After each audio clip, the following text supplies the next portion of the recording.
Good morning, sir. Are you Jeremiah Douglas? Yes. And will your client waive the formal reading of the indictment in each case? Yes, please, Your Honor.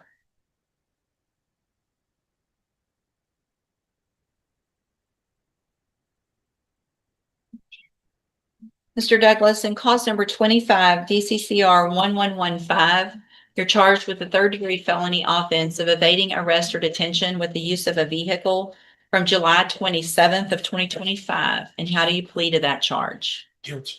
And are you pleading guilty freely and voluntarily? Yes, ma'am. And are you pleading guilty because you actually did what they charged you with? And then in cause number 25 DCCR 1222, you're charged with a second-degree felony offense of fraudulent use or possession of identifying information between 10 and 50 items, and that's from July 27th of 2025. And how do you plead to that charge? Again, are you pleading guilty freely and voluntarily? Yes. And because you actually did what they charged you with? Yes. In both of those cases, I have here on the tablet some documents that have your signature on them that the state's marked as exhibit number 1. Before you sign these, did you go over them with Mr. West? Yes. Do you fully understand them? And do you understand, if I follow the agreements that you've reached with the district attorney, that you'll be waiving or giving up any right to appeal? And so it looks like the agreement in 1115 is for a 5-year deferred probation, a $500 fine, and any other conditions subject to the pre-sentence report. Is that Yeah, correct? fully right. Yeah. That was Is- primarily to entail a forfeiture in the UCW misdemeanor. Okay. So as part of these plea agreements, that he's going to take care of the unlawful carrying a weapon and forfeit that. Is that correct? Is that your understanding as well? And then in cause number 1222, it's the same agreement, which is for a 5-year deferred probation, a $500 fine, and obviously the same conditions of probation, and also that you would take care of that unlawful carrying a weapon and forfeit that weapon. Is that your understanding? Do you also understand, sir, if you're not a U.S. citizen, that a plea of guilty or no contest may result in your deportation, exclusion from admission to the country, or denial of naturalization under federal law? Speak up, please. Yes, ma'am. State tenders number 1 in each case. No objection. It's admitted in each case. Is there any evidence that Mr. Douglas is not competent? No, ma'am, not at all. All right, sir, I'm going to find in each of your cases that you entered your pleas of guilty freely and voluntarily. Find that you're mentally competent and you understand the nature and the consequences of those pleas. Find sufficient evidence in each case to find you guilty. However, I'm going to reset your cases for sentencing so that the probation department can do a pre-sentence report. That'll give me more information about you and your cases, and then we'll come back later for sentencing. You need to stop on your way out of the courtroom today to talk to probation, and she's sitting at that desk right there. All right, we'll see you back at sentencing. Yeah, I need I'll send it to you. sign it. You have to Yeah. sign his right now. Yeah, I think that's it right now. And I need it emailed. It has to be emailed today. Yeah, I will. There you go.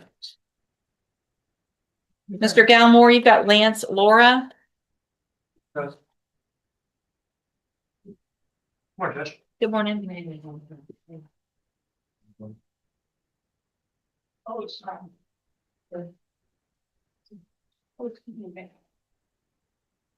Good morning, sir. Are you Lance, Laura? Yes, ma'am. And this is 25 DCCR 1912. Mr. Laura is charged with failure to comply with sex offender registration requirements. Mr. Galmore, what is the announcement? Judge, we're asking for one last announcement date. I'm going to have him come in and look at some discovery with me, and we'll be ready to either announce trial or cruise off in case of the next setting. Any issues? No, All right, this will be the last reset. It looks like you were hired in January, so that'll put us about 7 months out. You need to make sure, make an appointment, go visit with Mr. Galmore, so you guys are ready to make that announcement at the next court date. Yes. Okay, see you then. Thank you. Thank you. Good morning, sir. Are you Miguel Reyna? Yes, ma'am. This is 25 DCCR 1687. Mr. Reyna is charged with driving while intoxicated, third or more. And what is the announcement? Your Honor, if we can get, we're still working through our contractor obligations. We're getting close to the finish of that. I don't believe this is super old. If we can get another new setting. This will be the last reset. It looks like you were hired in January. So Mr. Yes. Reyna, make sure you stay in touch with Mr. West Yes. because you guys need to visit before that court date. Take care of whatever you're supposed to because we have to get an announcement at that next court date. He's been good communications. That's not an issue. All right, we'll see. make sure that it's still not driving. Mr. Reyna, you're not driving, correct? He is, but he has an interlock device. He had just recently paid for. He sent me a copy of the receipt. Okay. It's updated. Make sure you don't drive any vehicle that does not have that interlock device on He's very it. careful about it. He's always. Okay. Came to me every month, he tells me. All right, we'll see about Smith sentencing. Sorry. It's John Jackson. That's it. Right, sir, are you John Jackson?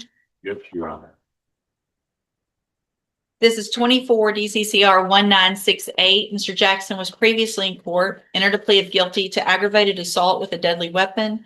I've received the pre-sentence report. Have you both had an opportunity to review the report? That judge. Yep, Judge, sorry, I have all the Christmas files organized. I can just grab it real quick because he had a couple things happen. Okay. We have one, I've called clerical correction, Judge. Oh, defer to Mr. Gertz first, Judge. Go ahead. On page 3, under monthly expenses. When Mr. Jackson filled out the monthly expense amount, he inadvertently left off taxes that he has to pay. And so he would say his expenses are $983 for investments. All right. We have no other corrections, objections, or changes. Thank you. And we're Ms. asking Malvino. to follow the agreement. Thank you, Mr. Gertz. Judge, I'm obviously aware of the case after review of the PSI and in discussion multiple times with Mr. Smith about it. And I believe the concern the state would have would be the comments made in the defendant's version. But we'll defer to the court with whatever you deem is appropriate for final resolution. So it gave me some current concern also, Mr. Jackson, about the level of responsibility that you are taking about what happened that day. Obviously, you understand that what happened that day is not how you handle any type of situation like that. Do you understand?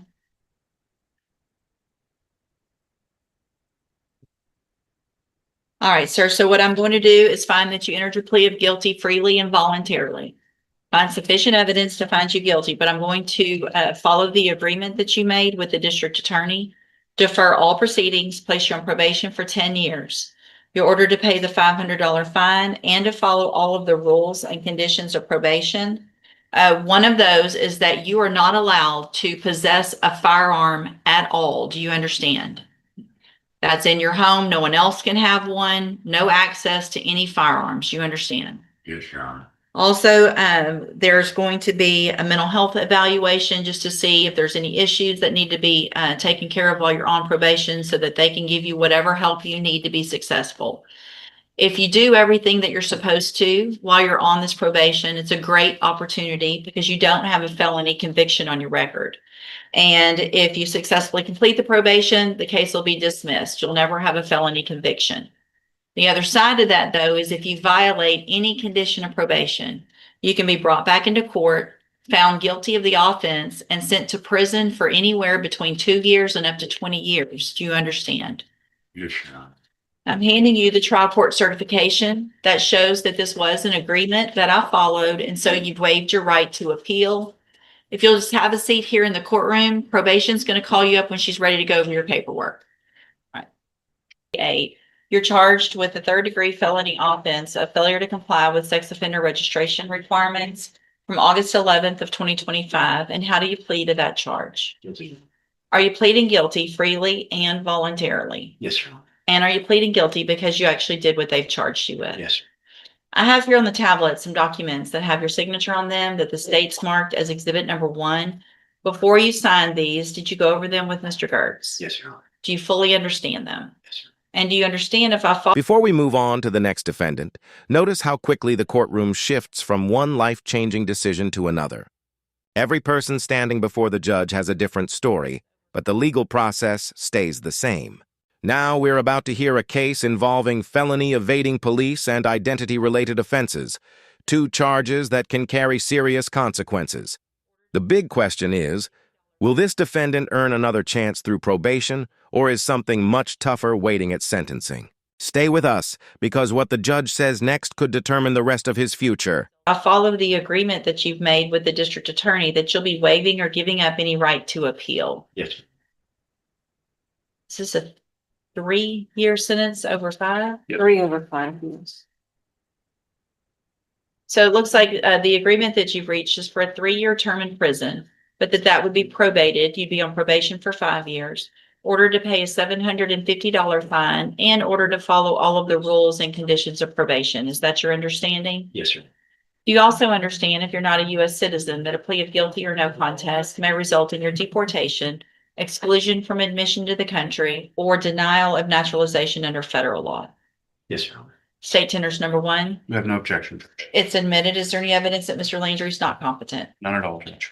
All right, so I'm going to find that you entered your plea of guilty freely and voluntarily, find that you're mentally competent and understand the nature and the consequences of your plea, find sufficient evidence to find you guilty. However, I'm going to reset your case for sentencing so that the probation department can do a pre-sentence report. That'll just give me more information about you and your case, and then we'll come back later for sentencing. You need to stop and talk to probation on your way out of the courtroom today, and she's sitting at that desk right over there. All right, we'll see you back at sentencing. Thank you.